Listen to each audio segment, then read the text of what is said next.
азыр болсо өтө кооптуу болуп калды. Мореки наркотика боюнча, синтетикалык наркотикалар боюнча биздин жаштар өтө мындай эме болуп атат да.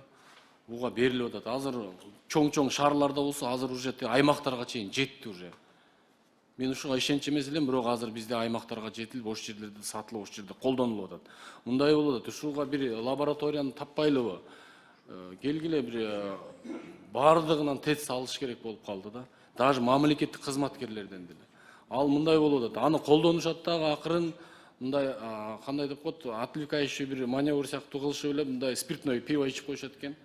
Бүттү. Бирок калганын жалаң эле ошону колдонуп отуруп атышат. Жаштар бузулат. Биз келечекти бүгүнкү кылып аткан иштерибизчи, эртең келечекте биздин мамлекетти кимге калтырабыз? Наркомандарга калтырабызбы? Ушундай маселе болуп калышы мүмкүн болот. 15-20 жылдан кийин массовый түрдө ушундай кетет да мына. Уже биз тукумсуздукка, население азаят, мындай келечекти ойлосок, биз ушуну мындай карабайлы, сиздер да бир планга киргизип, ар бир ата-энеге, ар бир үй бүлөгө айтыш керек. Балдарыңар кайсы жерде?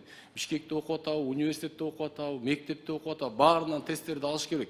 Наркотиканы өзүнчө бөлгөн бир лаборатория тест табышыбыз керек да, ошолорду мындай ар бирин текшерип чыгыш, анализ алышыбыз керек болуп калды. Ушуга барыш керек да. Мына МВД иштеп атат, МВДнын аракети такыр мындай натыйжасыз болуп атат. Алар кылып атат, мына кече 80 килограмм кармашыптыр көчөчү. Бул эмне деген мындай наркотика кирип атат. Азыр биз Россия тарап менен биз проектти иштетип атабыз. Ар бир мектепте саркындуу сууларын анализге чыгаруу боюнча бир проект болуп атат, сүйлөшүүлөр жүргүзүп атат.